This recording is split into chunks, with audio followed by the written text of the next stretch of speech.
آج ہم ذکر پاک کرتے ہیں سیدنا بلال ابن رباح حبشی رضی اللہ تعالیٰ عنہ کا۔ آپ کا نام بلال ہے، آپ کے والد کا نام رباح تھا۔ آپ گندمی رنگ کے تھے، سانولے کلر کے تھے، بہت نہایت ہی کالا رنگ نہیں تھا، اور جسمانی اعتبار سے دبلے پتلے تھے، اور مکہ مکرمہ میں آپ غلام کی حیثیت سے زندگی گزار رہے تھے۔ آپ کی پیدائش کے متعلق کہا گیا ہے کہ آپ مکہ میں پیدا ہوئے، آپ کی والدہ حبشہ سے تھیں اور آپ کے والد عرب سے تھے، اور بعض روایات میں یہ ہے کہ آپ مقام سرات، یمن اور حبشہ کے بیچ میں ایک علاقہ ہوتا ہے جہاں مخلوط نسل کے لوگ زیادہ ہیں، یعنی عرب والے جا کر افریقن لوگوں سے شادی کی، یا پھر افریقہ کے لوگوں نے عربوں سے شادی کی، تو نسل اس طرح سے مل جاتی ہے۔ تو اس طرح سے حضرت بلال حبشی کی بھی ولادت ہوئی۔ بہرحال مکہ میں آپ پیدا ہوئے۔ اس کے بعد چونکہ ایک کمزور اور غریب گھرانے سے تعلق تھا، تو بچپن سے ہی آپ کو غلامی کے حیثیت سے ہی لوگوں نے رکھ لیا۔ آپ جس کے ہاں غلام تھے وہ امیہ بن خلف، مکہ کا بہت بڑا رئیس آدمی تھا، طاقتور آدمی تھا، اور اس کی بہت کچھ چلتی تھی مکہ میں۔ تو بلال حبشی کی زندگی کو اگر ہم شروع کرتے ہیں اس وقت سے جب آپ ایمان لائے، تو آپ ان خوش نصیبوں میں سے ہے جو حضور پاک صلی اللہ تعالیٰ علیہ وسلم پر سب سے پہلے ایمان لانے والے 7 لوگوں میں سے ابتدا، بلکہ بہت ساری روایات یہ بتاتی ہیں کہ سب سے پہلے ایمان لانے والے غلاموں میں حضرت بلال حبشی ہیں۔ آپ کو سابق الحبشہ کہا گیا ہے۔ سب سے پہلے حبشہ کی طرف سے بھی اگر کوئی اسلام لایا ہے تو حضرت بلال حبشی ہے۔ اور سب سے بڑی بات یہ ہے کہ وہ کسی کے ماتحت تھے، غلام تھے، اور غلام ہونے کی حیثیت سے اسلام میں آنا یہ معمولی بات نہیں تھی۔ جو مکہ والے مخالف تھے، وہاں کی طاقتیں جو کمزوروں کے خلاف تھیں اس وقت، اور پلس یہ کہ جس کے ماتحت میں آپ جس کی غلامی میں تھے امیہ بن خلف، وہ سخت کٹر ترین دشمن حضور پاک صلی اللہ علیہ وسلم، اسلام کا سب سے بڑا مخالف، اس کے گھر اس کی غلامی میں رہتے ہوئے ایمان لائے، اور اس کے بعد پھر ان کو اس کا انجام بھی دیکھنا پڑا۔ مسلسل تکلیفیں اٹھائی حضرت بلال حبشی نے۔ امیہ بن خلف نے حضرت بلال حبشی کا جیسے ہی اسلام اسے پتہ چلا، مکہ کے اوباش لڑکوں کو بلایا، اور اس کے بعد روزانہ ایک نئے نئے طریقے سے آپ کو آزمایا جاتا تھا۔ شروع میں آپ کو مار کر کے، حضور صلی اللہ تعالیٰ علیہ وسلم کی برائیاں بیان کر کے اپنے پرانے دین کی طرف آنے کے لیے اکسایا جاتا تھا، لیکن جب انہوں نے دیکھا کہ بلال بہت ہی پکا ہوتا چلا گیا ہے، بہت پکا ہے، تو پھر انہوں نے وہ تکلیفیں شروع کی جو رہتی دنیا تک وہ مثال بن گئی۔ حضرت بلال کو وہ لے کر کے جاتے تھے عرب کے صحرا میں، اور گرم تپتی ہوئی ریت میں آپ کے پورے کپڑے اتار کر کے آپ کو سلا دیا جاتا، یہاں تک کہ نوکیلے نوک والے چپل پہن کر کے نوجوان ان کے سینے پر چڑھتے تھے، اور پھر ان کے اوپر ناچتے تھے اور کہتے تھے لات اور عزا کی بڑائی بول، یعنی لات اور عزا ان کے معبودوں کے نام تھے، ان کے خداؤں کے نام تھے۔ تب حضرت بلال اس گرم تپتی ہوئی ریت میں سو کر احد احد کہتے تھے، یہ جملہ بار بار کہتے تھے، جس کا مطلب ہوتا ہے اللہ ایک ہے، میں ایک ہی کی عبادت کروں گا۔ پھر یہ تکلیفیں اتنی بڑی کہ آپ کو انگاروں پر بھی سلایا گیا، جس کی وجہ سے آپ کی پیٹھ کا گوشت گل گیا تھا، ریڑھ کی ہڈی دکھنے لگتی تھی۔ حضرت بلال اس وقت تک بھی، یہاں تک کہ آپ کو ایک ڈرم جو ہوتا ہے ٹنکی ٹائپ، اس میں دن بھر رکھ کر کے ڈھکن بند کر دیا جاتا، اور گرمی کی وجہ سے آپ کا جسم پکتا تھا۔ مسلسل کئی مہینوں نہیں کئی سال تک حضرت بلال حبشی ان تکلیفوں کو سہتے رہے، لیکن انہوں نے کبھی شکایت نہیں کی۔ اور یہ عرصہ گزرتے ہوئے جب آیا تو حضرت ابوبکر صدیق رضی اللہ تعالیٰ عنہ، وہ صحابی رسول ہیں جنہوں نے اپنا مال رکھا ہی تھا غلاموں کو آزاد کرنا اور رسول اللہ کی غلامی میں لانا۔ حضرت عائشہ صدیقہ فرماتی ہیں میرے باپ حضرت ابوبکر رضی اللہ تعالیٰ عنہ نے اپنے مال سے جن غلاموں کو آزاد کروایا ان میں سے بلال حبشی بھی تھے۔ اس کے حضرت بلال کے مالک سے جا کر کے آپ نے سودا طے کیا کہ بلال کو بیچ دو، تو حضرت بلال حبشی کو حضرت ابو بکر صدیق رضی اللہ تعالیٰ عنہ نے اس وقت 200 اوقیہ چاندی، اس وقت چاندی کا رواج تھا، سکے 200 جو آج کی قیمت کے اعتبار سے لاکھوں بن جاتے ہیں، وہ دے کر کے امیہ بن خلف سے حضرت بلال کو خرید لیا۔ بعض روایات میں ہے کہ 500 اوقیہ سونا دے کر کے آپ نے خریدا۔ تو اس وقت کئی لوگوں نے تانا مارا، کہا کہ بلال کو یہ تو 10 درہم میں بھی بیچا جا سکتا تھا، اگر اس کی قیمت 10 درہم بھی لگا دیتے تو اس کو بیچ دیتے، اتنی زیادہ قیمت حضرت بلال حبشی کے خریدنے میں، اتنی زیادہ قیمت۔ تو حضرت ابو بکر صدیق رضی اللہ تعالیٰ عنہ نے ان جاہلوں کو جواب دیا، بلال کی غلامی کو جتنا میں جانتا ہوں تم نہیں جانتے، اگر قسم رب ذوالجلال کی میرا پورا مال بھی قیمت میں لگانا ہوتا تو میں پورا مال لگا کر بلال کو خریدتا۔ حضرت ابو بکر صدیق رضی اللہ تعالیٰ عنہ کے مال سے خریدا گیا، اور اس کے بعد پھر حضرت بلال کو آزاد کیا گیا۔ ان کے آزاد ہونے تک جو تکلیفیں انہوں نے اٹھائی، اللہ اکبر، ہم آج بھی پڑھتے ہیں 1400 سال کے بعد، ہمارے رونگٹے کھڑے ہو جاتے ہیں۔ یہ بیان کرنا آسان ہے، تمہاری انگلی اگر موم بتی میں بھی جل جائے تو پورے دن آپ ہا ہو کرتے رہیں گے۔ جن کو انگاروں پر سلایا جاتا ہو اور جن کو گرم تپتی ہوئی ریت پر لٹا کر گرم سل ان کے سینے پر رکھی جاتی ہو، اوباشوں کے ہاتھ میں، یہ بھی روایت ہے کہ پیر میں رسی باندھ کر کے بدماش لڑکے پہاڑوں پر کھینچتے تھے، حضرت بلال کو لے کر کے جاتے تھے اور مذاق بنایا جاتا تھا، خدا کی شان میں گالیاں دی جاتی تھی، حضرت بلال کو پھر واپس شام میں لا کر چھوڑ دیا جاتا۔ جس وقت حضرت ابو بکر صدیق نے حضرت بلال کو خریدا تھا، اس وقت سودا جو طے ہو رہا تھا، سودا طے ہونے کے بعد حضرت بلال کو لینے کے لیے جب حضرت ابو بکر گئے تو خود فرماتے ہیں حضرت ابو بکر، 2 پتھروں میں دبا ہوا بلال مجھ کو ملا تھا۔ جس وقت حضرت بلال کو خریدا گیا تھا 2 پتھروں میں ان کو دبا کر کے رکھا گیا تھا، اس حالت میں حضرت بلال کو خریدا گیا۔ اور اس کے بعد زندگی بھر حضرت بلال حضرت ابو بکر صدیق کے مرہون منت رہے، ہمیشہ ان کے احسان میں۔ پھر رسول کریم صلی اللہ تعالیٰ علیہ وسلم کے ساتھ ایسی ملازمت کی کہ خود رسول کریم صلی اللہ تعالیٰ علیہ وسلم فرماتے ہیں، جب مکہ والوں نے سوشل بائیکاٹ کیا تھا، مقاطعہ کیا تھا، یعنی حضور صلی اللہ علیہ وسلم کے خاندان کا کھانا پانی ہر چیز بند کر دیا تھا، اس وقت رسول کریم صلی اللہ تعالیٰ علیہ وسلم فرماتے ہیں، میں اور بلال رہتے ہمارے پاس کھانے کی کوئی چیز نہیں رہتی جس کو کوئی جاندار کھا سکتا ہو، کوئی ایسی چیز نہیں ہوتی جس کو کوئی جاندار کھا سکتا ہو، ہاں اتنا کہ بلال کی بغل اس کو چھپا لے، یعنی اتنی چھوٹی سی مقدار میں کوئی چیز مل جاتی تو حضرت بلال اس کو چھپا کر رکھ لیتے رسول اللہ کے لیے۔ تو وہ دن بھی حضرت بلال رسول کریم صلی اللہ تعالیٰ علیہ وسلم کے ساتھ بیتا ہے۔ اور اس کے بعد پھر آپ کی زندگی پاک مدینے جانے کے بعد وہاں پر سلطنت اسلام، پھر نبی کونین صلی اللہ تعالیٰ علیہ وسلم کے ساتھ ہر جہاد میں شریک رہے۔ ہوا یہ کہ کئی زندگی کے آپ کے اہم چیزیں میں آپ کے سامنے رکھتا ہوں۔ جب اللہ کے نبی صلی اللہ تعالیٰ علیہ وسلم مدینہ طیبہ پہنچے، مسجد نبوی بنی، تو لوگوں کو نماز کے لیے بلانے کا مسئلہ آیا، تو آپ سے کہا گیا کہ لوگوں کو اعلان کر کے بلا لو، جمع ہو جاؤ نماز کے لیے، الصلاۃ جامعۃ، الصلاۃ جامعۃ، یہ پکارا جاتا تھا۔ تو پھر ایک دن بیٹھے عبداللہ بن زید ایک صحابی ہیں، انہوں نے خواب میں دیکھا کہ ان کو یہ کلمات سنائے جا رہے ہیں، اللہ اکبر اللہ اکبر اللہ اکبر اللہ اکبر، اشہد ان لا الہ الا اللہ اشہد ان لا الہ الا اللہ، اذان کے کلمات۔ دوسرے دن وہ آ کر محفل رسول میں عرض کرتے ہیں، یا رسول اللہ صلی اللہ تعالیٰ علیہ وسلم، میں نے خواب میں یہ کلمات سنے ہیں، کیا یہ کلمات کے ذریعے سے لوگوں کو نماز کے لیے نہ بلایا جائے؟ یہ ابھی وہ بیان کر رہے تھے کہ حضرت عمر فاروق رضی اللہ تعالیٰ عنہ آئے، کہا یا رسول اللہ صلی اللہ تعالیٰ علیہ وسلم، ہو بہو یہی کلمات میں نے خواب میں سنے۔ یہی بات چل رہی تھی کہ جبرائیل امین وہی لے کر کے بھی آ گئے۔ اللہ کے نبی صلی اللہ تعالیٰ علیہ وسلم کو حکم دیا گیا کہ آپ لوگوں کو بلانے کے لیے ان کلمات کو دہرائیں۔ پھر حضور صلی اللہ تعالیٰ علیہ وسلم نے عبداللہ بن زید جو صحابی جنہوں نے خواب دیکھا تھا ان کو حکم دیا کہ جاؤ بلال کو یہ کلمات سکھا دو۔ حضرت بلال کو یہ کلمات سکھائے گئے، اور حضور صلی اللہ تعالیٰ علیہ وسلم نے سب سے پہلا اپنا مؤذن کسی کو بنایا تو بلال حبشی کو بنایا۔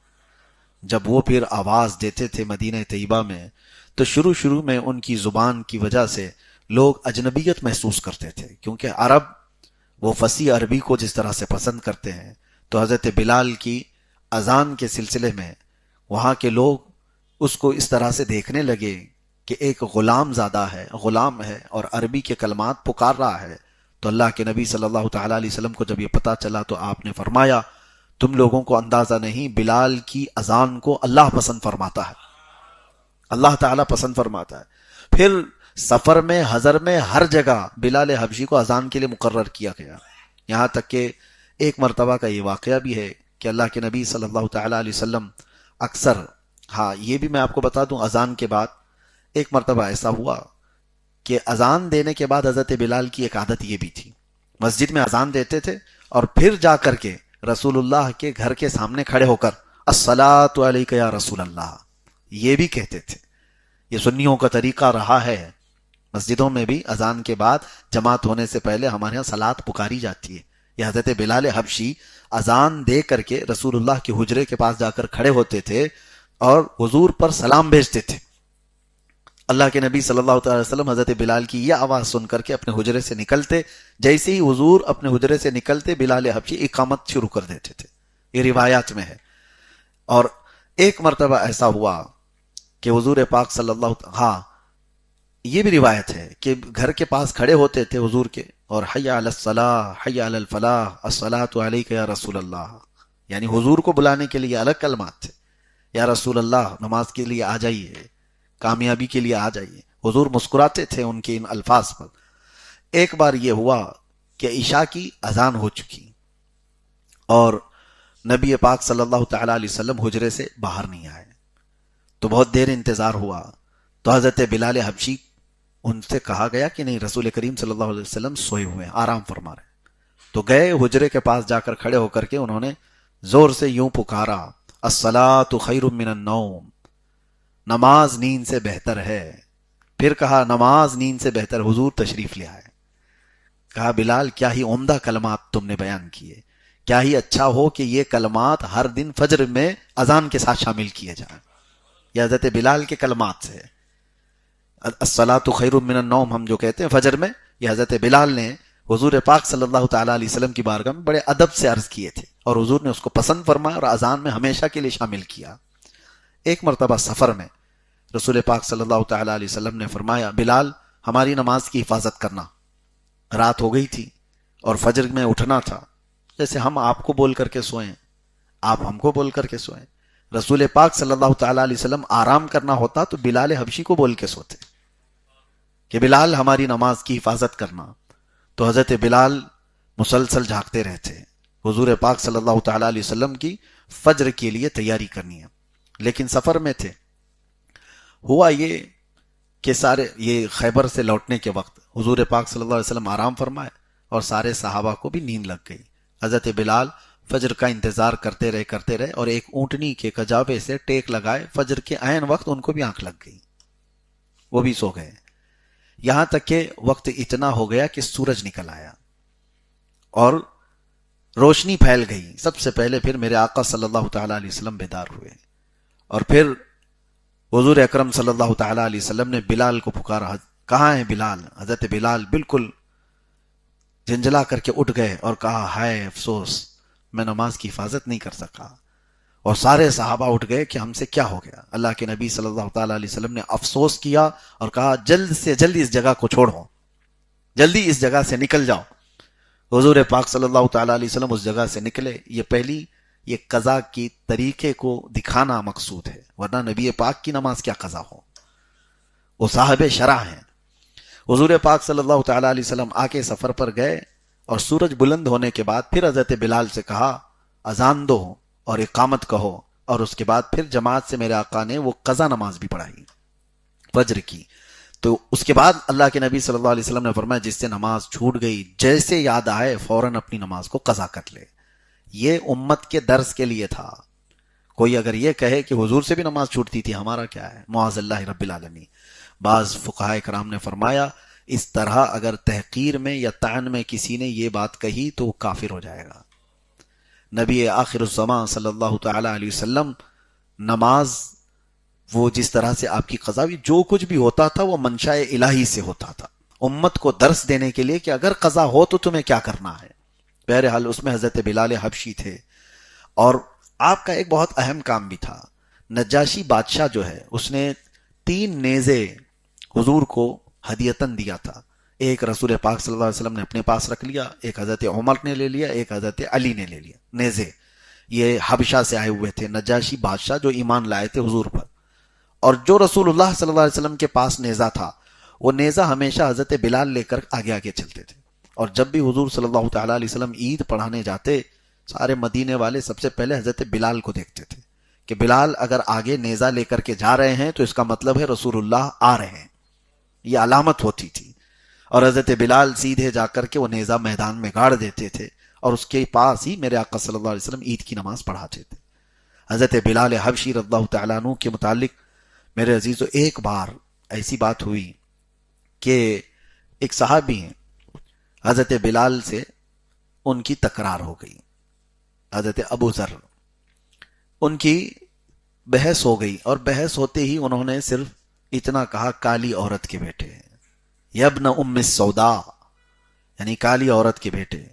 تو حضرت بلال کے دل پر یہ بات تھوڑی لگی، انہوں نے رسول اللہ صلی اللہ تعالیٰ علیہ وسلم کی بارگاہ میں جا کر کہا یا رسول اللہ صلی اللہ علیہ وسلم، میرے ساتھی نے مجھے اس طرح سے طعن کیا، کالی ماں کے بیٹے۔ تو حضور پاک صلی اللہ تعالیٰ علیہ وسلم اتنے جلال میں باہر تشریف لائے تھے کہ صحابہ سب کے سب حیرت زدہ تھے، ڈرے ہوئے تھے۔ حضور نے ان کو بلایا اور کہا افیک الجاہلیہ، ابھی تمہارے اندر زمانے جاہلیت کی بدبو آ رہی ہے؟ 3 بار حضور نے فرمایا، اور اس کے بعد واپس حضور چلے گئے۔ اس صحابی کو اتنا دکھ پہنچا جنہوں نے حضرت بلال کو یہ کہا تھا، ان کو احساس ہوا، ندامت ہوئی۔ اس کے بعد آتے ہیں حضرت بلال کا ہاتھ پکڑ کر کے اور مسجد نبوی میں اندر آ کر لیٹ جاتے ہیں اور کہتے ہیں بلال مجھ سے خطا ہوئی، میں نے تکرار میں اور انجانے میں تم کو اس طرح کا جملہ کہا، اور رسول اللہ کی ناراضگی مجھے برداشت نہیں ہے، تم کو کالا کہنے سے میرے نبی ناراض ہیں، لہٰذا تم مجھے معاف کرو۔ اور معاف کرنے کا طریقہ یہ ہے کہ تم اپنا یہ کالا پیر میرے چہرے پر رگڑ دو، میں نیچے لیٹتا ہوں، تم اپنا پیر میرے چہرے پر رکھو۔ حضرت بلال نے فوراً ان کو اٹھا لیا اور کہا نہیں، جس کے تم غلام ہو اس کا میں بھی غلام ہوں، میرا پیر تمہارے چہرے پر نہیں ہوگا۔ اور دونوں سینہ آپس میں لگائے۔ یہ اللہ کے نبی صلی اللہ تعالیٰ علیہ وسلم نے حضرت بلال کی فضیلت ایک جگہ نہیں کئی مرتبہ بیان فرمائی، جب وہ اذان دیتے تھے اس وقت، جب یہ تکرار ہوئی اس وقت۔ اور ایک بات میں آپ کو بتاتا ہوں، حضرت بلال رضی اللہ تعالیٰ عنہ کا جو مقام و مرتبہ ہے، زندگی بھر رسول اللہ صلی اللہ تعالیٰ علیہ وسلم کی معیت میں اذان دیتے رہے۔ 7 ہجری مکہ کے فتح کا دن تھا، فتح مکہ کے دن 10,000 صحابہ کی جماعت میں حضور صلی اللہ تعالیٰ علیہ وسلم تشریف لا رہے تھے، اور اس وقت جانتے ہیں سب سے پہلے حضور صلی اللہ تعالیٰ علیہ وسلم کی اونٹنی کی رسی پکڑ کر چلنے والے حضرت بلال حبشی تھے۔ ان کے داخل ہونے کی شان ہی الگ تھی، وہ تڑپائے گئے تھے، مارے گئے تھے مکہ میں، کون سا ظلم ان کے ساتھ نہیں ہوا تھا مکہ میں۔ ہجرت کے بعد جب میرے آقا صلی اللہ تعالیٰ علیہ وسلم مدینہ طیبہ تشریف لے گئے تھے تو ان کو بھائی چارگی میں ایک صحابی ہیں ابو رویحہ، ان کا بھائی بنایا تھا، ان کے ساتھ رہتے تھے، ایک روایت میں عبیدہ بن حارث کے ساتھ۔ بہرحال جب مکہ میں داخل ہوئے اور فتح مکہ میں پہلے نبی کریم صلی اللہ تعالیٰ علیہ وسلم خانہ کعبہ کے اندر گئے، سارے بتوں کو وہاں سے نکال کر پاک کیا، خانہ کعبہ کو صاف کرنے کے بعد حضور کریم صلی اللہ تعالیٰ علیہ وسلم باہر تشریف لائے، اور حرم کعبہ میں پہلی اذان دینی تھی تو حضرت بلال سے کہا گیا کعبے کی چھت پر چڑھ کر اذان دو۔ کہیں سے بھی اذان دیتے، کعبے کی چھت پر چڑھ کر کے اذان دو۔ وہ جوش محبت میں تھے حضرت بلال کہ وہ مکہ، کیونکہ ہجرت کے بعد کئی مرتبہ ایسا ہوتا کہ آپ کو بخار آیا، بیمار ہوئے صحابہ جب ہجرت کر کے گئے، کیونکہ مدینہ اس وقت یثرب نام تھا اور بیماریوں کا گڑھ سمجھا جاتا تھا، جو بھی جاتا تھا بیمار ہو جاتا، کئی طرح کے بخار اس کو لگ جاتے تھے، لیکن اس یثرب کو میرے آقا صلی اللہ تعالیٰ علیہ وسلم نے طیبہ بنایا، بلکہ بیماریوں کی شفا کا مرکز بنایا۔ حضرت بلال اس وقت یہ گنگناتے تھے اشعار میں کہ کیا میں وہ مکہ کبھی پہنچ سکتا ہوں، کیا اس کی مٹی میں دیکھ سکتا ہوں۔ تو ایک بار حضور پاک صلی اللہ تعالیٰ علیہ وسلم کی بارگاہ میں ان کی یہ بات پہنچائی کہ مکہ کے متعلق اس طرح کی بات کرتے ہیں کہ کیا مجھے وہ دیکھنا ملے گا۔ اللہ کے نبی صلی اللہ تعالیٰ علیہ وسلم نے فرمایا، اسی دن اللہ کے نبی نے یہ دعا کی کہ اے اللہ، جس طرح ان کے دلوں میں مکہ کی محبت ہے تو ان کے دلوں میں مدینے کی محبت ڈال۔ اور جیسی حضور کو یہ کہتے ہوئے سنا، حضرت بلال نے دوبارہ کبھی پھر وہ اشعار ہی نہیں پڑھے کہ حضور نے مدینے کی محبت کا ذکر فرمایا، پھر مدینہ چھوڑ کر کبھی جاتے بھی نہیں تھے۔ خیر، جب خانہ کعبہ کی چھت پر چڑھ کر کے اذان دینے کی بات آئی ہے، وہ پورے محبت میں جوش میں وہ چڑھ تو گئے، اور اس کے بعد پھر وہ دیکھتے رہے کہ کس طرف منہ کر کے اذان دوں۔ کعبے کی طرف منہ کر کے اذان دیا جاتا ہے اور کعبہ نیچے ہے، بلال اوپر ہے۔ رسول کریم صلی اللہ تعالی علیہ وسلم کی طرف انہوں نے چہرہ کیا اور پوچھا کہ خانہ کعبہ کی طرف میں نیچے رہ کر کے منہ کرتا تھا، اوپر آ گیا ہوں، کس طرف منہ کر کے اذان دوں؟ حضور نے فرمایا میری طرف منہ کر کے اذان دو۔ حضور اکرم صلی اللہ تعالی علیہ وسلم کے رخ زیبا کو دیکھ کر کے انہوں نے پہلی اذان دی تھی، وہ حرم کعبہ کی اذان ہے۔ اس کے بعد ایک اور روایت ہے فتح مکہ کے دن، یہ تو اذان کی بات ہوئی، دیکھیں یہاں پر کسی اور کو بھی چڑھایا جاتا، لیکن اللہ کے نبی صلی اللہ تعالی علیہ وسلم نے اسی حبشی غلام کو خانہ کعبہ کی چھت پر چڑھایا جس کو مکہ والے سب سے کمتر سمجھتے تھے، سب سے کمتر سمجھتے تھے۔ یہی میسج یہاں سے ملتا ہے کہ جو نبی پاک صلی اللہ علیہ وسلم کے قدموں سے وابستہ ہو جاتا ہے وہ خانہ کعبہ کی چھت پر پہنچ سکتا ہے۔ حضور کی غلامی میں جو آیا تو پھر اس کے مقامات بہت بلند ہیں۔ اس کے بعد ابو سفیان آئے، ایمان لے آئے، بیعت کر لیا حضور صلی اللہ علیہ وسلم کی، کیونکہ اب تک تو جنگوں میں لڑتے رہے، حضور کے خلاف آتے رہے، ایمان لے آئے۔ ایمان لانے کے بعد ابو سفیان نے پوچھا یا رسول اللہ صلی اللہ علیہ وسلم، کیا مکہ والوں کو آپ قتل کر دیں گے، مار دیں گے؟ آپ کے رشتہ دار ہیں، آپ کے خاندان والے ہیں، مکہ والے آپ کے وطن والے ہیں۔ حضور صلی اللہ تعالی علیہ وسلم نے فرمایا جاؤ، تمہارے گھر میں جو آ گیا اس کو امن ہے۔ ابو سفیان نے کہا میرا گھر بہت چھوٹا ہے، کتنے لوگ آئیں گے، باقی لوگ تو بچ جائیں گے۔ حضور صلی اللہ علیہ وسلم نے پھر فرمایا عبد المطلب میرے دادا کے گھر جو آئیں ان کو امن ہے۔ پھر کہا وہ بھی کم لوگ ہیں، پورے مکہ والے کیسے آئیں گے؟ حضور صلی اللہ علیہ وسلم نے فرمایا جو اپنے اپنے گھروں کے دروازے بند کر لیں وہ بھی امن میں ہیں۔ ابو سفیان نے کہا جو گلیوں میں رہ گئے ان کا کیا ہوگا؟ حضور صلی اللہ تعالی وسلم نے فرمایا جو حرم میں آ گئے ان کو بھی امن ہے۔ پھر کہا جو نہیں آ سکتے، تو یہ ایک آخری بات تھی۔ حضور صلی اللہ علیہ وسلم نے آخر میں جو چیز بیان فرمائی وہی بیان کرنا ہے۔ حضور فرماتے ہیں بلال کا جھنڈا بناؤ، بلال کا جھنڈا، یہ حضرت بلال کا ایک جھنڈا بنایا گیا تھا فتح مکہ کے دن، اور ابو رویحہ جو ان کے بھائی تھے مدینے کے، ان سے کہا گیا کہ میدان میں لے جا کر کے بلال حبشی کا جھنڈا کہہ کر گاڑو۔ بلال حبشی کا جھنڈا کیوں بنایا گیا اس دن؟ اور پھر ابو سفیان سے کہا گیا کہ جاؤ مکہ والوں کو اعلان کر دو جو بلال کے جھنڈے کے نیچے آ گیا اسے امان ہے۔ ایک عجیب بات ہے، بلال کا جھنڈا، وہاں حرم میں داخل ہونے والوں کو بھی امن ہے، ابو سفیان کے گھر میں آنے والوں کو بھی امن ہے، جو نہیں آ سکتے۔ میرے عزیزوں، ایک بہت ہی اہم بات ہے، شاید دنیا میں کسی نے اس انداز سے ان کے ظلم کا بدلہ نہیں لیا ہوگا۔ مکہ والے جو بلال حبشی کو سب سے کمتر سمجھتے تھے، آج وہ اپنی جان کی امان پانے کے لیے بلال کے قدموں میں آنے پر مجبور ہو گئے تھے، حضرت بلال کی نسبت لینے پر مجبور ہو گئے تھے۔ جو ان کو کبھی پیروں میں رسی ڈال کر کھینچتے تھے آج وہ ان کے پیروں میں آنے کو مجبور ہو گئے تھے، کیونکہ جان بچانا ہے تو یہی طریقہ تھا۔ اور آئے بھی ایک دو نہیں، بڑے بڑے رئیس لوگ، بڑے بڑے مالدار لوگ جن کو جان بچانا تھا وہ بلال کے جھنڈے کے نیچے آئے۔ تو یہ بڑا معاملہ تھا۔ فتح مکہ کے دن اللہ کے نبی صلی اللہ تعالی علیہ وسلم نے حضرت بلال کو وہ مقام دیا، اس وجہ سے بھی کہ بلال وہ تنہا صحابی ہیں جن کا مکہ میں کوئی رشتہ داری بھی نہیں تھی، سوائے رسول اللہ کی غلامی کے ان کے کوئی رشتہ دار مکہ میں نہیں تھے۔ نبی پاک صلی اللہ تعالی علیہ وسلم فتح مکہ کے بعد اس کے کئی واقعات حضرت بلال کی زندگی میں ہیں۔ سب سے بڑی بات یہ ہے کہ آخری زمانے تک میرے آقا صلی اللہ تعالی علیہ وسلم کی ظاہری حیات کے آپ ہی اذان دیتے رہے، اقامت کی پابندی کرتے رہے، اور جس دن میرے آقا صلی اللہ علیہ وسلم کی وفات ہوئی اس دن وہ بے ہوش ہو گئے، اذان نہیں دے پا رہے تھے۔ صحابہ اکرام ان کو سنبھالتے رہے، اور اس کے بعد پھر حضرت ابوبکر صدیق جیسی خلافت پر بیٹھے۔ حضرت بلال نے کہا کہ آپ کا بڑا احسان ہے مجھ پر، آپ کا بڑا احسان ہے، آپ نے مجھے آزاد کروایا، اگر آپ آزاد کرنے کے بدلے مجھے کچھ بھی حکم دیں تو میں تو مانوں گا، لیکن اگر آپ نے اللہ اس کے رسول کی رضا کے لیے مجھے آزاد کرایا تو مجھے اب تنہا جینے کا اختیار دیا جائے، مجھے اذان دینے پر مجبور نہ کیا جائے۔ تو آپ کو آزاد رکھا گیا کہ آپ کی جیسی مرضی۔ پھر وہ وقت آیا کہ آپ مدینہ طیبہ سے نکل کر کے جا رہے تھے یہ کہتے ہوئے کہ مجھے جہاد میں بھیجا جائے کہ رسول اللہ صلی اللہ علیہ وسلم کے بعد زندگی جینے کا کوئی مزہ نہیں ہے، میں شہید ہونا چاہتا ہوں، ملک شام مجھے بھیجا جائے۔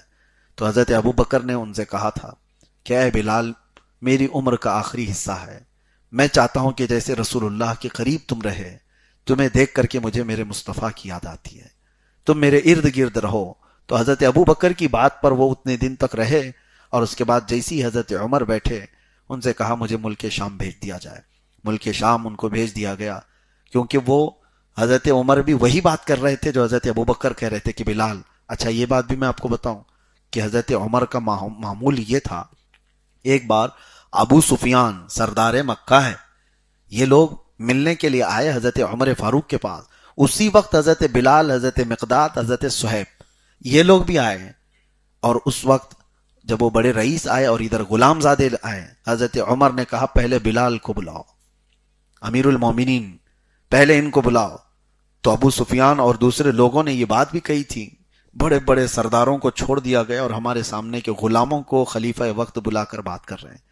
تو ان کے ہی ساتھیوں میں سے کسی نے یہ بھی کہا کہ اس چیز کو ذکر کرنا فضول ہے، بلال وہ شخص ہے جب رسول اللہ ہمیں دین کی دعوت دے رہے تھے، ہم ان کو مار رہے تھے اور یہ رسول اللہ کے قدموں میں بیٹھے ہوئے تھے، ان کا حق ہے۔ اور حضرت عمر جب بلال کو بلاتے تھے تو کیا کہتے تھے پتہ ہے؟ یا سیدنا بلال، اے ہمارے آقا بلال آئیے۔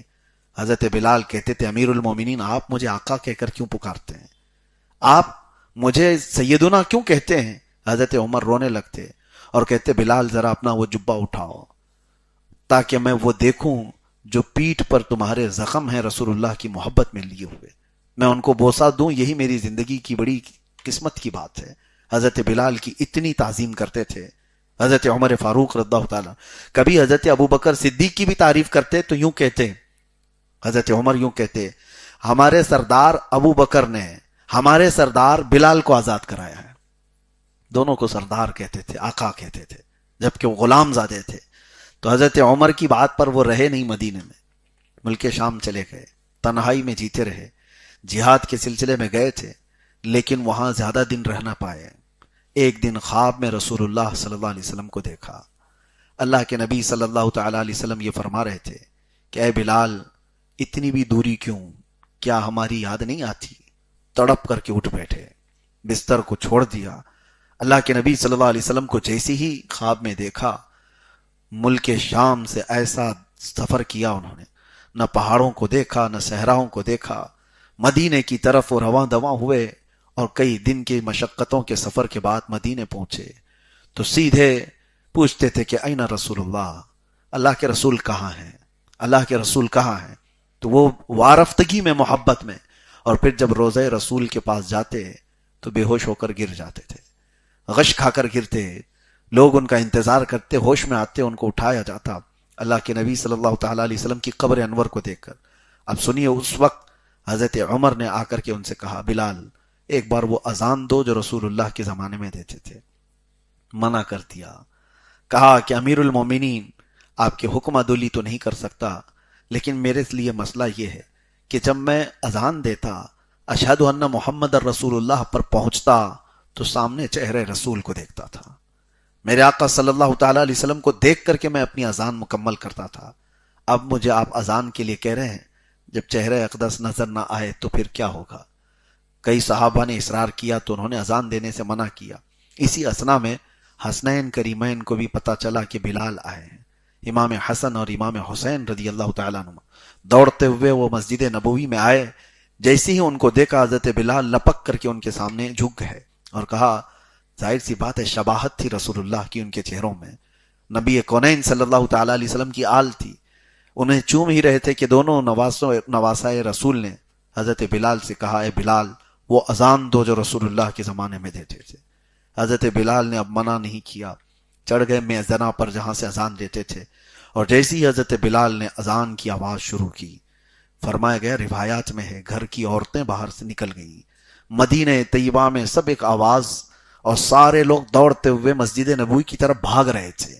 عورتیں گھروں سے نکل کر کے آواز جیسی سنی، ایک جملہ کہہ رہی تھی، ابعث رسول اللہ، کہ اللہ کے رسول دوبارہ آ چکے۔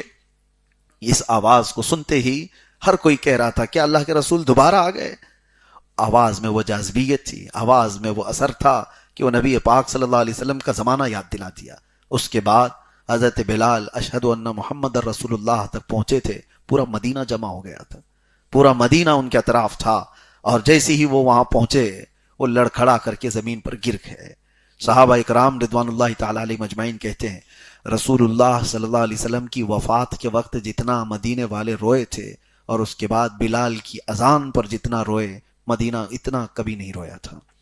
حضرت بلال کی اذان پر پورا مدینہ رو پڑا تھا، کیونکہ وہ زمانہ پھر سے یاد آ گیا تھا جو چہکتی اور مہکتی فضاؤں میں میرے آقا کے ارد گرد صحابہ اکرام کا جھرمٹ ہوتا، مسجد نبوی کی وہ رونقیں تھی، میرے آقا صلی اللہ تعالی علیہ وسلم کی محفلیں تھی، وہی بزم ہے، وہی دھوم ہے، وہی عاشقوں کا ہجوم ہے کمی تو بس میرے حضور کی، حضور پاک صلی اللہ تعالی علیہ وسلم کی وہاں پر تشریف آوری نہ ہوتی دیکھتے تو پورے مدینے والے گڑ گڑا کر روتے تھے۔ حضرت بلال اس کے بعد زیادہ دن باحیات نہیں رہے، اسی غم میں حضرت بلال حبشی کی وفات ہو گئی۔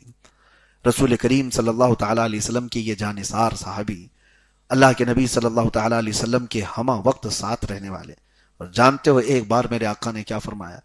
ایک صاحب اپنی بیٹی کے نکاح کے لیے آئے تھے حضور کے پاس، کہا یا رسول اللہ فلاں صاحب سے میری بیٹی کا نکاح کر دیجئے۔ حضور نے فرمایا بلال کے بارے میں کیا خیال ہے؟ انہوں نے کہا پھر فلاں شخص کے ساتھ میری بیٹی کا نکاح کر دیجئے۔ حضور نے فرمایا بلال کے بارے میں کیا خیال ہے تمہارا؟ انہوں نے تیسری بار کہا۔ حضور صلی اللہ تعالی علیہ وسلم نے پھر فرمایا بلال کے بارے میں کیا خیال ہے تمہارا؟ اب وہ کچھ نہ کہہ سکے۔ ظاہر سی بات ہے، 2 بار 3 بار کوئی اپنی بیٹی کے لیے دوسری بات پوچھ رہا ہے تو اس کو کہیں دینے کا ارادہ ہوگا، لیکن جب رسول اللہ صلی اللہ علیہ وسلم سے 3 بار سنا تو پوچھا بلال میں ایسا کیا ہے؟ اللہ کے نبی صلی اللہ علیہ وسلم نے فرمایا میں نے جنت میں مجھ سے آگے بلال کے قدموں کی آہٹ سنی ہے، بلال کے قدموں کی آہٹ میں نے جنت میں سنی ہے۔ یہ بات سنتے حضرت ابوبکر صدیق نے کیا کہا تھا پتہ ہے؟ حضرت ابوبکر کہتے کاش میرا باپ بلال کا باپ ہوتا، میری ماں بلال کی ماں ہوتی، جو فضیلت بلال کو ملی ہو مجھے مل گئی ہوتی۔ اللہ کے رسول نے فرمایا کہ مجھ سے آگے میں نے بلال کے قدموں کی آہٹ جنت میں سنی ہے۔ یہ حضرت بلال سے پوچھا بھی گیا تھا کہ آپ ایسا کیا کرتے ہو کہ آپ کی آواز، قدموں کی آواز جنت میں آتی ہے؟ حضرت بلال نے جو کہا وہ آپ سب کے لیے بھی ہمارے لیے بھی، وہ کہتے ہیں ہر اذان کے بعد میں 2 رکعت نفل پڑھ لیتا اور کبھی بغیر وضو کے رہتا نہیں، جس وقت وضو ٹوٹے میں فوراً وضو کرتا۔ تو یہی عمل انہوں نے بتایا۔ اللہ کے نبی صلی اللہ تعالی علیہ وسلم نے ان کی فضیلت میں جب یہ بیان فرمایا دنیا میں کہ ان کے قدموں کی آہٹ جنت میں سنی گئی۔ میرے عزیزو، ایک وہ صحابی ہیں حضرت بلال جن پر ساری امت کا اتفاق ہے۔ صحابہ اکرام کو گالیاں دینے والے شیعہ بھی حضرت بلال کی صحابیت کا انکار نہیں کرتے۔ حضرت بلال رضی اللہ تعالیٰ عنہ کی، حالانکہ اکثر صحابہ کو سب و شتم کرتے ہیں، ان کو مانتے نہیں، خلفائے راشدین میں سے اکثر کو، لیکن حضرت بلال کے متعلق شیعہ جماعت کا بھی اتفاق ہے کہ رسول اللہ صلی اللہ تعالیٰ علیہ وسلم کا ایسا جانثار صحابی، اللہ تبارک و تعالیٰ ان کی تربت پر کروڑوں رحمت نازل فرمائے۔ بلال جیسا عشق ہو تو پھر چاند بھی رشک کرنے لگ جائے، اور غلامی ہو تو ایسی غلامی ہو جس پر پوری دنیا کو ناز ہو۔ اللہ کے نبی صلی اللہ تعالیٰ علیہ وسلم کے دربار کی نوکری وہ دنیا بھر کے بادشاہت سے بہتر ہے۔ میرے آقا صلی اللہ تعالیٰ علیہ وسلم کی بارگاہ میں حضرت بلال پہنچ کر کس مقام پر پہنچے؟ میرے عزیزو، حضور کی محبت میں کھایا ہوا ایک زخم بھی رائے گا نہیں جاتا۔ ایک بات یاد رکھو، محبت مصطفیٰ میں ملے ہوئے زخم تمہیں آسمان کی بلندیوں پر لے جاتے ہیں۔ اسی لیے میرے مرشد حضور تاج الشریعہ بدر الطریقہ رحمۃ اللہ تعالیٰ علیہ فرماتے ہیں بلہوس سن سیم و زر کی بندگی اچھی نہیں، ان کے در کی بھیک اچھی سروری اچھی نہیں، ان کے در کی بھیک اچھی سروری اچھی نہیں۔ اللہ تعالیٰ بلال حبشی کے قدموں میں ہمیں حشر عطا فرمائے، قیامت کے دن ان کی محبت میں اللہ تبارک و تعالیٰ اسی جماعت میں ہمارا حشر فرمائے۔ وآخر دعوانا ان الحمد للہ رب العالمین۔ السلام علیکم۔